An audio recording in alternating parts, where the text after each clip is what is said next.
पुण्यातील हिंजवडीमधील Garfield health solution या कंपनीत एका महिला कामगाराला परप्रांतीय वरिष्ठांकडून मानसिक छळ व अत्याचाराची घटना घडली आहे।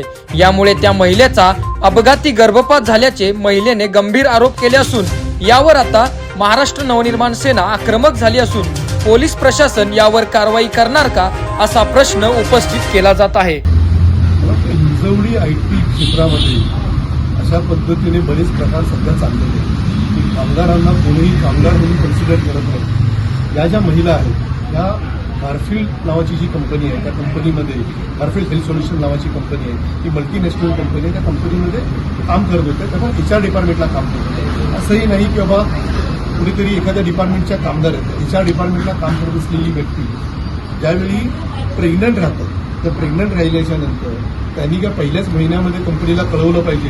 प्रत्येक महिला काय पहिल्याच महिन्यामध्ये टेस्ट करत नाही तुम्ही प्रेग्नंट आहे की नाही, परंतु ज्यावेळी माहिती पडलं त्यावेळी ते कळवणं गरजेचं असतं। ज्यावेळी मॅनेजमेंटला माहिती पडलं की त्यांनी कळवलं की मी प्रेग्नंट आहे, त्याच्यानंतर त्यांनी छळ सुरू केला।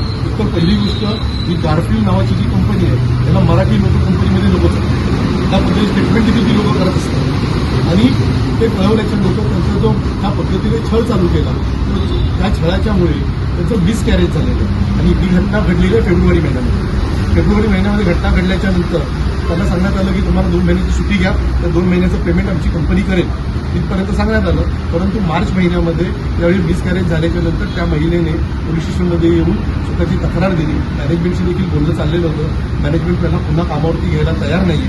पोलीस स्टेशनमध्ये तक्रार देऊन FIR घ्यावा अशी त्यांनी विनंती केली, परंतु तो FIR देखील घेतला गेला नाही। त्याच्या बदल्यामध्ये केवळ ते एक NC घेतली गेली। या NCमध्ये असं म्हणण्यात आलं की त्यांना धमकी देण्यात आली की लाख म्हणून तुला बाहेर काढू। मला वाटतं मिसकॅरेज हा एक मनुष्यवध आहे आणि त्याच्या बाबतीमध्ये तक्रार घेणं गरजेचं होतं, की या पोलीस स्टेशनमध्ये घेतली गेली नाहीये। आज त्यांनी महाराष्ट्र नवनिर्माण सेनेकडे आणि सन्माननीय आमचे अमितसाहेब ठाकरे जे जिल्ह्याचे संपर्क अध्यक्ष आहेत त्यांच्याकडे तक्रार मांडली आणि ती तक्रार घेऊन आम्ही आज या ठिकाणी आलेलो आहोत। पोलीस स्टेशनशी आमचं बोलणं झालेलं आहे। पोलीस स्टेशननी त्यांना आता सांगितलेलं आहे, त्या महिलेला सांगितलेलं आहे की तुम्ही तुमची जी तक्रार लेखी स्वरूपाची पूर्णपणे अशी मोठी अशी तक्रार ज्या तुम्हाला काही म्हणायचं आहे, पोलीस स्टेशनमधून सहकार्य झालं असहकार्य झालं कोण काय बोललं याच्या सकट आम्हाला ही तक्रार द्या। संबंधितांच्या वरती तक्रार पाहून तर तो FIR बनतोय की नाही बनतोय यासाठी आम्ही सरकारी ॲडव्होकेटशी चर्चा करू आणि ती सरकारी ॲडव्होकेटची चर्चा झाल्याच्या नंतर तो FIR घ्यायचा आहे की नाही घ्यायचा आहे अशा पद्धतीने त्यांनी डायरेक्शन्स त्यांच्या ऑफिसर्सना दिलेले आहेत पोलीस निरीक्षकांनी। तरी पण जर का अशा पद्धतीने न्याय नाही मिळाला तर हिंजवडी IT क्षेत्रामध्ये काम करत असलेले सगळे कामगार आणि महिला कामगार किंवा तिकडे काम करलेले कर्मचारी मॅनेजर देखील यांच्या न्याय हक्कासाठी महाराष्ट्र नवनिर्माण कामगार सेना ही सतत त्या ठिकाणी उभी राहील, त्याच्यासाठी लढा उभा करेल हे देखील मी या ठिकाणी प्रकर्षाने सांगतो।